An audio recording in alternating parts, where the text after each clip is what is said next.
Sesaat lagi Anda akan mendengarkan program Renungan Sahabat Seperjalanan bersama Pendeta Wendy Pratama. Selamat mendengarkan.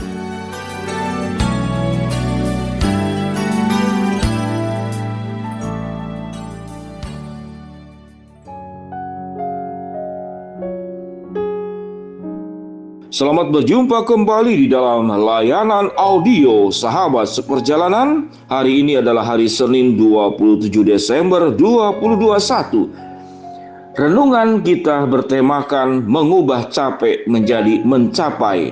Firman Tuhan terambil dalam Mazmur 105 ayat yang keempat. Carilah Tuhan dan kekuatannya, carilah wajahnya selalu. Amos pasal 5 ayat yang keempat. Sebab beginilah firman Tuhan kepada kaum Israel, carilah aku, maka kamu akan hidup. Mari kita berdoa. Bapa yang di dalam surga, di tengah kelelahan hidup yang biasanya menjelang Natal, menjelang tutup tahun, memasuki tahun baru, adalah hari-hari yang indah. Kami mengalami keuntungan, kami mengalami keberhasilan, kami tersenyum lebar. Namun 2 tahun terakhir ini karena pandemik, kami merasakan bahwa senyum itu sesuatu yang sulit. Keberhasilan, keberuntungan itu menjadi sesuatu yang diperjuangkan setengah mati luar biasa.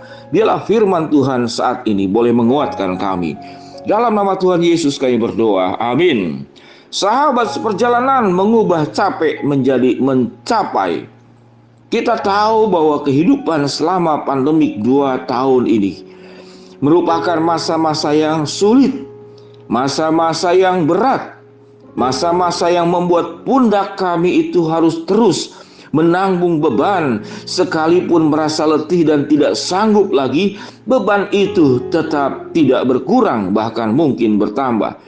Sahabat seperjalanan yang dikasihi Tuhan, sebelum kita membahas kebenaran firman Allah, sahabat seperjalanan perlu memahami bahwa engkau tidak mengalami sendiri. Ada banyak orang yang hidupnya jauh lebih susah dari kita. Ada banyak orang yang hidupnya jauh lebih terpuruk dari kita. Mereka-mereka yang sebelum pandemik untuk makan pun sulit. Dalam kondisi pandemik, makan menjadi sesuatu yang sangat sulit. Untuk memenuhi kebutuhan keseharian saja sebelum pandemik adalah perjuangan yang berat. Pas pandemik, perjuangannya menjadi sangat berat. Mari kita melihat bahwa di dalam kelelahan, di dalam capeknya hidup kita tidak sendiri. Ada orang-orang lain pun berjuang dengan hidupnya yang lebih susah dari kita. Itu yang pertama.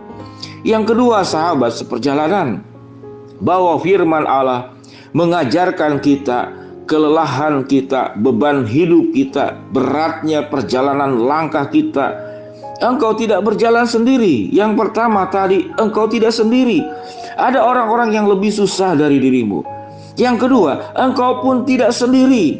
Ada Allah yang maha kuat yang akan menopang hidupmu untuk melangkah dengan tegap, untuk menghadapi masa depan, dan Tuhan mengubah setiap awan kelam dalam hidup kita menjadi cerah masa depan kita. Janji firman Tuhan yang kita lihat dalam Mazmur 105 ayat yang keempat. Carilah Tuhan dan kekuatannya, carilah wajahnya selalu.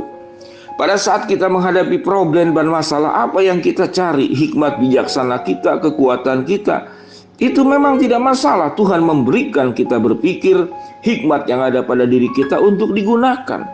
Tuhan juga mengajarkan engkau melakukan apa yang terbaik dalam usahamu, kekuatan yang ada pada dirimu.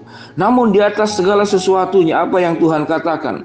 Carilah Tuhan dan kekuatannya, carilah wajahnya selalu. Ini janji firman Tuhan dalam Mazmur 105 ayat yang keempat. Kita tahu dengan jelas Mazmur banyak ditulis oleh Daud. Daud menghadapi problem yang tidak mudah. Daud mengalami persoalan juga yang tidak mudah.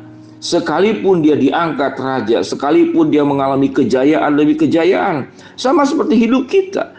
Kita pernah mengalami kejayaan, kita pernah mengalami keberhasilan, kita pernah mengalami keindahan. Namun Daud mengalami keterpurukan, dikejar-kejar, terancam nyawanya, tidak diterima, ditolak. Itulah hidup manusia. Hidup manusia punya dua K, yaitu suka dan duka. Jadi ada dua K, kiri dan kanan, suka dan duka. Ada dua K juga, kiri kanan. Itu tangan kita. Kaki kita juga kiri kanan. Itulah hidup yang kita harus lewati. Maka kehidupan belajarlah seperti pelukis. Pelukis itu dia memakai semua warna untuk lukisannya.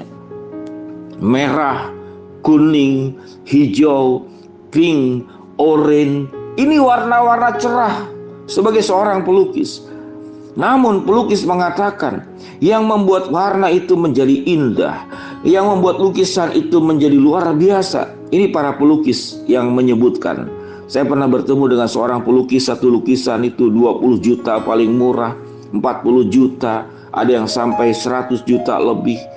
Dan pelukis ini mengatakan bahwa yang membuat warna cerah itu menjadi indah justru adalah warna hitam. Saya bertanya kepada pelukis ini, mengapa warna hitam? Karena warna hitam itulah yang membuat semua keindahan warna-warna lain menjadi mencolok. Demikian juga dalam hidup kita.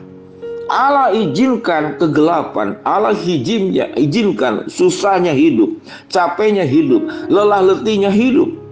Namun lelah letihnya hidup ini menjadi begitu luar biasa indahnya tatkala kita kemudian ada anugerah-anugerah Allah. Ada pertolongan Allah yang terjadi dalam kehidupan kita. Maka pertolongan Tuhan itu menjadi indah luar biasa. Bagaimana kita bisa menikmati bahwa begitu luar biasanya segelas air minum. Bukan pada saat engkau dalam keadaan berlimpah air minum, tapi sewaktu engkau kehausan dan tidak ada air minum. Itulah masa-masa hitam dalam kehidupan kita. Masa-masa gelap dalam kehidupan kita. Lalu ada yang memberikan segelas air minum. Maka air minum itu menjadi indah luar biasa karena engkau pernah mengalami kehausan. Seseorang itu akan menghargai kesehatan tatkala dia sakit dan disembuhkan. Seseorang bisa mensyukuri pertolongan Tuhan tatkala dalam keadaan bahaya, keadaan terpuruk, keadaan terancam, dan Tuhan memberikan pertolongan. Maka pertolongan Tuhan menjadi indah luar biasa. Namun jikalau hidup kita lancar, pertolongan Tuhan jalan, berkat Tuhan juga terus berlimpah, maka kita tidak merasakan lagi apa itu yang namanya keindahan. Karena sifat manusia pada dasarnya akan mensyukuri keindahan, akan menghargai anugerah Tuhan, akan menengadah ke atas dan berdoa kepada Tuhan, Engkau Allah yang maha luar biasa. Sewaktu kita diperhadapkan kepada masalah demi masalah, sahabat seperjalanan yang dikasihi Tuhan, namun di atas segala sesuatunya, Allah memang tidak pernah merancang kesusahan dalam hidup kita. Tapi Allah memberikan kepada kita dinamika kehidupan. Sewaktu kesusahan kita anggap sebagai dinamika kehidupan, maka kita akan lebih positif melihat hidup ini. Tapi sewaktu kita melihat masalah sebagai kesusahan kehidupan, maka selamanya tetap hidup kita akan merasa susah. Sahabat seperjalanan, mengubah capek menjadi mencapai. Allah merancangkan pencapaian-pencapaian yang luar biasa. Carilah Tuhan dan kekuatannya, carilah wajahnya selalu. Sebab beginilah firman Tuhan kepada kaum Israel, carilah aku, maka kamu akan hidup. Tuhan tidak pernah akan mematikan masa depanmu. Tuhan tidak pernah akan mematikan semangatmu. Tuhan tidak pernah akan mematikan langkah hidupmu. Tapi Tuhan akan membuat kamu hidup. Oleh sebab itu, carilah aku, dapatkanlah kekuatannya, carilah wajahnya selalu.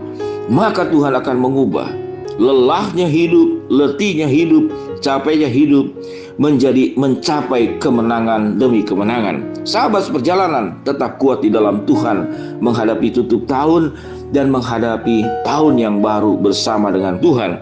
Mari kita berdoa. Bapa yang di dalam surga, hamba-Mu berdoa buat sahabat seperjalanan yang sedang sakit, Tuhan jamah sembuhkan. Sahabat seperjalanan yang sedang menghadapi masalah, Tuhan bukakan jalan. Sahabat seperjalanan yang merasa capek, letih, lelah hidup, Tuhan sudah mengubah menjadi pencapaian demi pencapaian. Karena kami tidak sendiri, ada Allah bersama dengan kami. Dalam nama Tuhan Yesus kami berdoa, amin.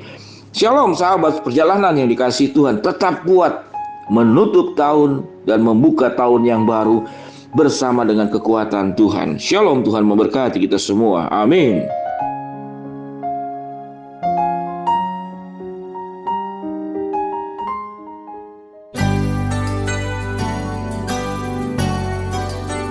Anda baru saja mendengarkan program Renungan Sahabat Seperjalanan bersama Pendeta Wendy Pratama. Terima kasih atas perhatian Anda. Tuhan Yesus memberkati.